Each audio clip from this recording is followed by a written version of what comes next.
최근 유명한 양자 얽힘 현상을 이용해 작동하는 엔진 개발에 성공했다는 보고가 중국에서 전해졌습니다.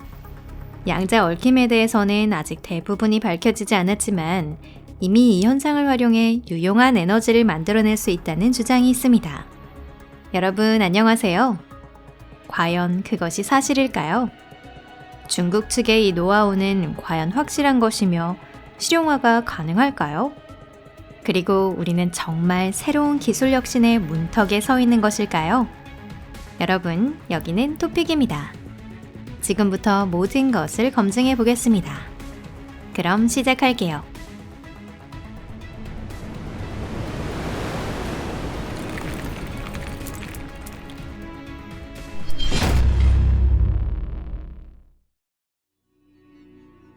엔진과 악마.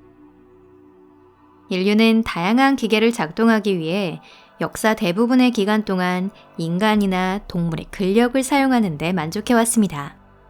그러다가 증기기관 시대가 열렸고 이후에는 내연기관 시대가 도래했죠. 엔진은 지난 수세기 동안 변화를 거듭하며 개량되어 왔지만 변하지 않는 점 또한 존재합니다. 그건 바로 연력학 제2법칙이라는 절대적 법칙에 근거한 가장 중요한 동작 원리인데요. 이 법칙의 본질은 학교에서도 배운 적이 있어 기억하시는 분도 계실 거예요. 맞습니다. 낮은 온도의 물체에서 높은 온도의 물체로 열이 자연스럽게 이동하지 않는다는 것인데요. 예를 들어 끓는 물에 얼음 조각을 넣으면 얼음이 녹으면서 물의 온도가 약간 내려갑니다. 그 이유는 높은 온도를 가진 끓는 물에서 나온 열이 얼음으로 전해져 얼음을 녹이는 데 소모되고 최종적으로 끓는 물 얼음계가 새로운 상태로 이동하기 때문입니다. 반대로 얼음 조각이 더 차가워지고 끓는 물이 더 뜨거워지는 상황은 이상하게 느껴지시죠? 19세기 프랑스의 위대한 기술자 사디 카르노가 증명했듯이 대체로 모든 열기관의 일은 높은 온도의 물체에서 낮은 온도의 물체로 열이 이동함으로써 발생하는 부수적인 효과에 불과합니다. 100% 효율을 가진 완벽한 엔진을 만드는 것은 불가능합니다.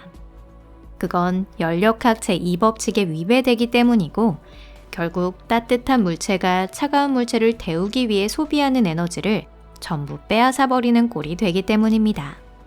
달리 말하면 개는 변화 없이 남는 반면 엔트로피는 계속 증가한다는 말이죠. 언뜻 보기에는 아주 간단해 보이지만 과학에서 흔히 그렇듯이 조금만 더 깊이 파고들면 이야기가 달라집니다. 예를 들어 실제로는 완전히 균일한 환경이 존재하지 않습니다. 여기서 다시 한번 얼음 조각을 끓는 물에 넣는 사고 실험으로 돌아가 볼게요. 예를 들어 최종적으로 컵 안에 물이 90도가 되었다고 합시다. 분자들이 모두 섞여서 컵 안이 균일한 온도가 되면 거시적으로는 균일한 매질이 됩니다. 즉, 온도차를 이용해서 이를 얻을 수 없게 됩니다. 하지만 실제로는 완전히 균일한 매질이란 없으며 각 분자는 저마다 다른 온도를 갖고 있죠. 움직임이 빠른, 즉 뜨거운 분자도 있고 반대로 움직임이 느린 차가운 분자도 있습니다. 이번에는 어떤 전지전능한 초지능이 어떻게든 컵 안에 있는 개별 물 분자의 온도를 모두 알 수 있다고 가정해 볼게요.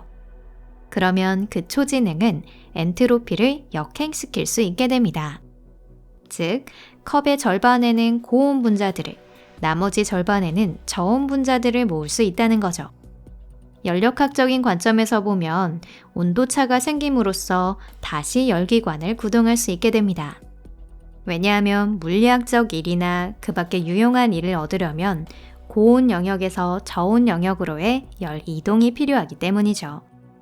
비유하자면 다시 컵의 절반에서 차를 끓이고 나머지 절반은 냉각제로 이용할 수 있게 된다는 말이에요. 이 가상의 초지능은 맥스웰의 도깨비라고 불리며 과학자들에게 중대한 문제를 제기합니다. 즉, 연력학 제2법칙은 구체적인 분자의 온도와 상태를 알 수 없을 때만 유효하다는 결론이 되는 거죠. 달리 말해 이 법칙은 오직 우리의 주관적인 지식에만 의존한다는 것입니다. 그렇다면 그런 경우에 왜 법칙은 비가역적이 되는 걸까요? 이 문제를 해결하려면 양자물리학을 활용할 수밖에 없습니다. 양자물리학의 관점에서는 정보, 이 경우 컵안 물 분자의 상태에 대한 정보가 객관적으로 존재하는 값으로 간주됩니다. 정보는 영영 회복 불가능하게 사라지지는 않지만 입자들이 상호작용함에 따라 점차 입자들 간에 더 많이 분산되어 갑니다. 얼음 조각이 가열되어 끓는 물 안에서 녹을 때도 그런 일이 일어나는데요. 이는 얼음 분자와 끓는 물 분자가 충돌할 때 끓는 물의 상태를 코드화한 정보가 얼음에게 전달되기 때문입니다. 지금까지는 이 과정의 배후에 있는 양자적 메커니즘이 아직 충분히 밝혀지지 않았는데요. 하지만 이미 이 메커니즘을 활용하려는 시도가 이루어지고 있습니다. 최근 전 세계 많은 과학자들이 양자 엔진 프로젝트에 착수하고 있습니다. 이 엔진은 정보 전달과 그 과정에서 일어나는 입자의 양자 상태 변화를 이용해 작동한다고 합니다. 아주 단순화해서 말하자면 이는 맥스웰의 도깨비의 미니어처 버전이라고 할 수 있는데요. 이러한 변화에 직접 에너지의 일부가 쓰이기 때문에 연력학 제2법칙에 위배되지 않는 것입니다. 첫걸음인가 아니면 무의미한 프로젝트인가? 가장 초기의 양자 엔진 프로토타입 중 하나로 거론되는 것은 2023년에 일본 과학자들이 개발한 단순한 메커니즘입니다. 이는 페르미온과 보손이라는 소립자 간 상호작용으로 작동하는데요. 아주 간단히 말하자면 여기서는 열교환 대신 양자 특성 변화가 일어납니다. 이 엔진의 에너지 효율은 약 25%였는데요. 프로토타입으로서는 꽤 좋은 수치입니다. 하지만 여기에는 중대한 문제가 있습니다. 이 엔진은 작동 물질을 구성하는 입자들이 보스-아인슈타인 응축 상태에 도달했을 때만 작동합니다. 보스-아인슈타인 응축이란 물질을 이루는 원자 대부분이 가능한 한 낮은 양재 상태에 놓여서 그 결과 이러한 양자 효과가 거시적 수준에서 나타나기 시작하는 현상을 말합니다. 이러한 현상은 절대 영도에 가까운 온도에서만 가능하며 온도가 오르기 시작하면 엔진의 에너지 효율은 순식간에 측정 불가능할 정도로 급락합니다. 중국 과학자들은 일본 과학자들의 연구를 발전시키기로 했습니다. 한 쌍의 소립자 중 한쪽 소립자의 상태가 다른 쪽 소립자에 반영되는 것으로 유명한 현상인 양자 얽힘을 기반으로 이 엔진이 만들어졌습니다. 엔진의 작동 물질은 이온 트랩에 가둬진 칼슘 원자입니다.